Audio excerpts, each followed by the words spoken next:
Welcome to AIM High Live. I'm your host and CEO of AIM, Jim Park. Today, we are honored to have Marcos Rodriguez on our program. Marcos founded Palladium in 1997 and currently serves as chairman and CEO.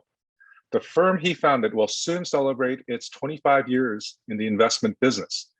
As one of the first major minority-owned PE firms to come into the market, Marcos has built an amazing track record of success, and his influence can be felt throughout the industry.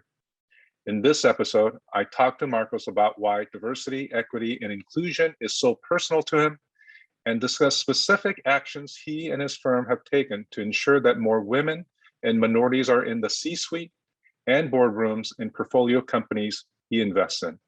With that, I welcome Marcos Rodriguez for today's conversation. I am so honored to be here with you and have a chance to talk to you today.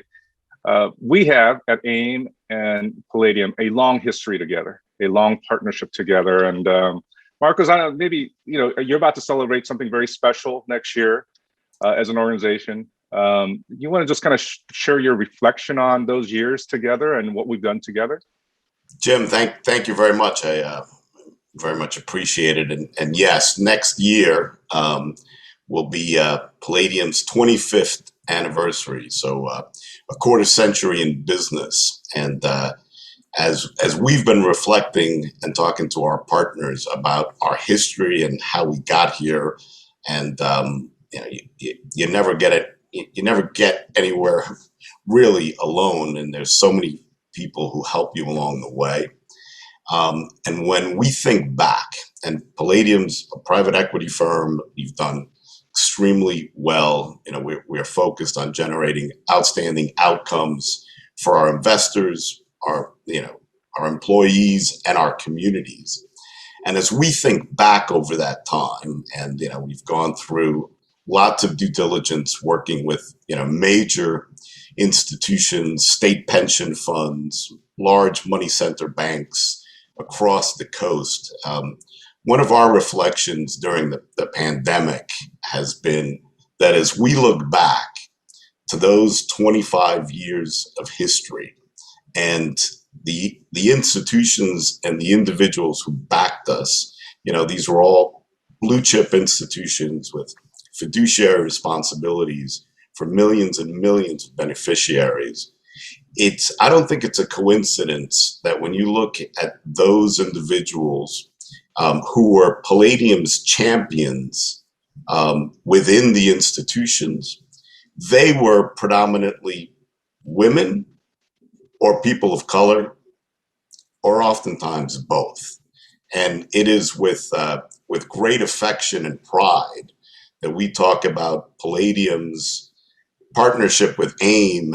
And my thanks go to you, to Brenda, to Sanjeev, to Ginger, and Mei Lee, who have helped me personally, and helped my partners in our firm on our journey as we started over the last 25 years. I believe that Palladium is one of the oldest minority-owned private equity firms in the country. And we've survived and thrived through 9/11, through the great financial crisis, through COVID, and we couldn't have done that without champions, mentors, and friends.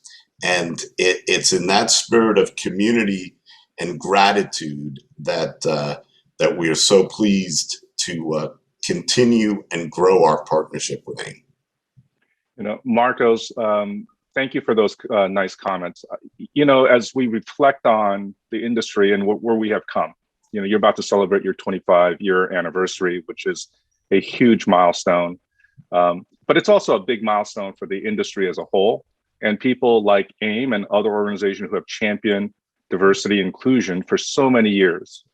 We want to uphold the promise of more minorities, more women in the business, but also we need to really celebrate what you have accomplished. That's what this is all about, right? Diversity and inclusion does not affect return. It actually enhances, and it creates a better community overall. So tell me I know you were at another firm before you started Palladium.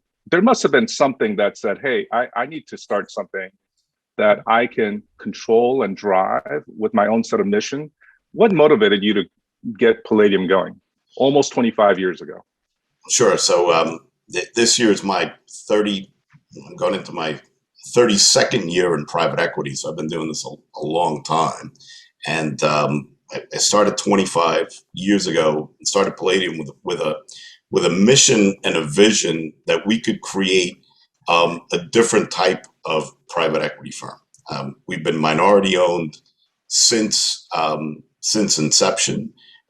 We are minority owned today. 2/3 of the management committee, the partners of the firm, are women and people of color. And as we look back, the individuals whom we have helped, whom we've hired, develop their careers, who've gone to become partners of the firm at Palladium, help us drive tremendous value, and also gone on to work at large public private equity firms, start their own firms, giving back to our communities and paying it forward to the next generation is really the American dream. This past week with these past few weeks with the refugee crisis in Afghanistan, it reminds me, as I believe I'm a Cuban refugee, and my family left Cuba in 1966. But it's that spirit that we can do anything, that immigrants and refugees and minorities in this country, that we've certainly not been treated right for every year or every month or every day for the last 250 plus years. But this is the country where we all come for opportunities. And if you look at the labor shortage in the United States today, and it's very uneven across the country, I believe that what we are going to see, we need to be able to create jobs for immigrants and for minorities in this country that haven't had the opportunity. That is how America has been able to continue to grow and to innovate. And that, to me, which is the folks who've come to this country are mothers and grandmothers, and who've given us an opportunity. That is going to be the continued growth in this country. That's what makes us so strong. It divides us at times, I admit it, but at the end of the day, how we cooperate and how we work together, that is the secret and the secret sauce of this country. Well, Marcos, you're right about the immigrant. I'm an immigrant myself, came in the mid 70s. And we sometimes we are subject of a lot of controversy and political jockeying around the issues of immigration, but we know that immigration is an important part of the U.S. economy and the engine that drives the growth. So, your message is really sort of spot on. And if I may just switch to one topic, which is really around board diversity. Because it is a kind of a manifestation of why you started your company, to create more opportunities, creating more access for gender diversity, racial diversity into the corporate boardrooms. I understand that your firm has an objective of having at minimum 30% diversity on the board, and 30% gender female diversity on the board. How are you tracking against that objective that sort of you laid out for your portfolio companies, and what are you trying to get out of this effort that you have kind of laid out there? So thank you for the question, Jim. I'll start with the last point. What we're trying to get out of it is to generate alpha, to generate superior returns above market returns. And study after study from academic institutions, and from stock exchanges and just the history of investing shows that there is a correlation between diverse voices on the boards, on company boards, including women and a cohort of women and people of color. There's a correlation between higher diversity and better returns. So we want to generate better returns and create alpha. In terms of how we're tracking, we have 15 portfolio companies. We have approximately 119 board members on those portfolio companies. 26% are female and 28% are diverse. So on the metric of women on the board, we're 26%. Our goal is 30%. Diverse board members, we're at 28%. Our goal is 30%. And to your comment of or, if you look at female or diverse, we're at 46%. So that's I think actually really pretty darn good in the private equity world and in the public market, but it's not good enough. We want to hit or exceed 30% on both metrics of diversity and women individually. And we're close, but we're not quite there. That's why we're still working at it. How have your portfolio companies responded to that challenge? Sometimes it's hard for companies and organizations to change, and it's sometimes even harder to change the board makeup, because you do have to either let go of people who have been there a long time, or you have to try to bring some new faces and voices into the organization. How has that worked out for you? So I love that question, Jim, because it's so we have 15 companies, and they broke out into different cohorts. I'd say that the top third, they got it right away, and it was like, let's do it, and they made it happen. But there was a cohort that was really resistant to change, and it's human nature, and having resistance to change. It's like, what does this mean? Does this mean you're not happy with our performance? Is it a criticism of the existing board members? But when the board members see the results that we're getting at other portfolio company boards and the caliber of board members who we are bringing to these boards, they get it, and they see that it's been how much it helps in performance and in access. And we've been, during the pandemic, we've been doing town halls with all of our portfolio company boards and allowing the chairman, CEO, and the board members to share best practices and ideas on technology, on global supply chain, and also on diversity and inclusion. And I think that is what's helped us get there. And I have no doubt we're going to get to 30%. And then, Jim, what we're going to do is we're going to set the bar higher. So that happens. That's coming. Hey, Olympic records and world records are meant to be broken, right? So absolutely. Well, how about your allocators? How have they responded? There's traditionally have been some skepticism about diversity and performance, and you are certainly an example of an organization that is breaking that perception. But it's sort of a long-standing perception. We at AIM did a research late last year that talked about diversity and performance not being mutually exclusive. In many ways, it enhances performance as you live it every day. How did you have to convince folks to think about diversity and performance as something that go hand in hand? So yes, and it hasn't been easy, and there is a lot of resistance out there. This is a big country with lots of different views, as we've seen. The conference is in California. California has been, at the forefront, as has New York, in embracing diversity and performance. And I think part of that is just the demographic makeup of the investors, the pensioners, the beneficiaries, the population reflects it, and people understand.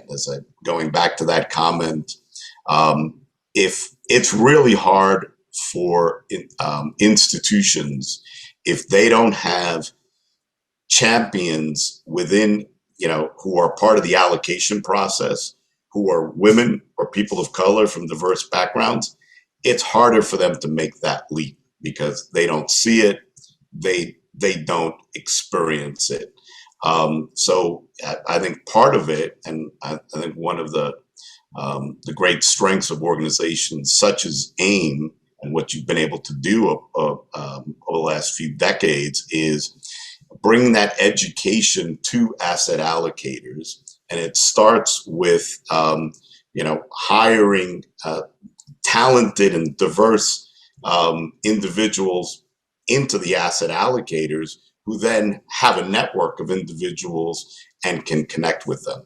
If you have a diverse firm that is generating better financial results than a firm that's not diverse, what's the argument? It's not returns to the investors. This has to be some other argument, right? So it hasn't been easy, but nothing that's really worthwhile is easy anyway. And we're going to keep at it and continue to succeed and demonstrate by our performance as to why it matters.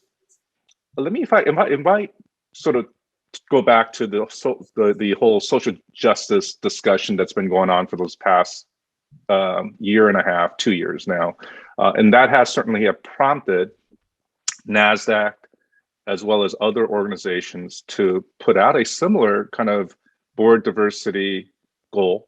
But I know you've been thinking about this for a long, long time, well before the tragedies of the last 2 years, all the injustice that has sort of come to the spotlight. And what prompted you to set that goal out for the organization well before anyone else sort of laid the marker down?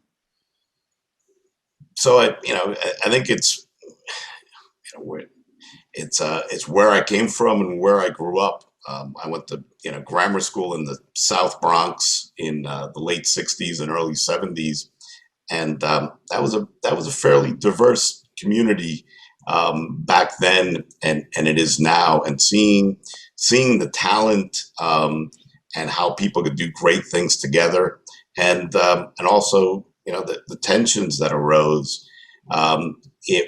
Wall Street and the private equity industry has not been the model of diversity and inclusion, and it's not today, and it's going to take continued work. But the motivation is partially it's who I am, where I grew up. Out of gratitude for my family, my parents, all of the sons and daughters of immigrants, minority women in this country who haven't had quite as easy a time accessing capital and having that opportunity. And if we're not going to lead it, if we're not going to take the opportunity, nobody's going to do it for us. Ultimately, our daughters will demand this of us. We have to do it because it's the right thing to do. It is going to generate alpha for our investors, and the next generation is absolutely going to demand it of us. Yeah. Well, Marcos, I know this DEI discussion is not just an external thing. Objective. You have already talked about this. It is something that is part of your culture, how you have built your team, the organization that you lead. If you were to kind of go back 25 years to the young Marcos before you started Palladium, and because I just share with us sort of what recommendations, suggestions, one tip that you would give that Marcos, because there's more Marcos that are looking to build their company right now, right? And we hope, and we need to, all of us, the industry needs to support those individuals. What would you tell that individual 25 years ago, kind of looking back? So, the advice that I would give to uh, uh, young people coming into this industry is nothing happens overnight. You take a lot of body blows, you strike out, you have a lot of investors who don't invest with you, and you're going to fail a lot. It's better to fail early and often in a small way and learn from that and grow. And it is from taking those risks and having those small failures that you learn and that you grow, and embrace it and take the risk, because this is there's nothing in life that is risk free, and our business is how do you manage risk, and how do you look to stretch towards amazing, and stretch towards amazing at a very young age.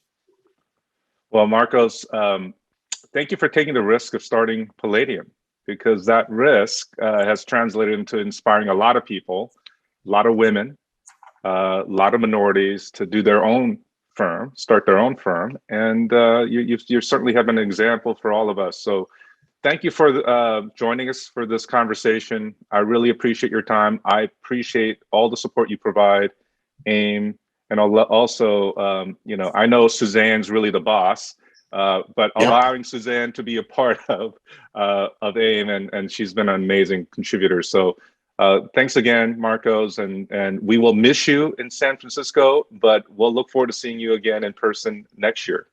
Again, much appreciated, Jim, and congratulations, and have a great conference. Thank you. Thank you, Marcos. Bye-bye.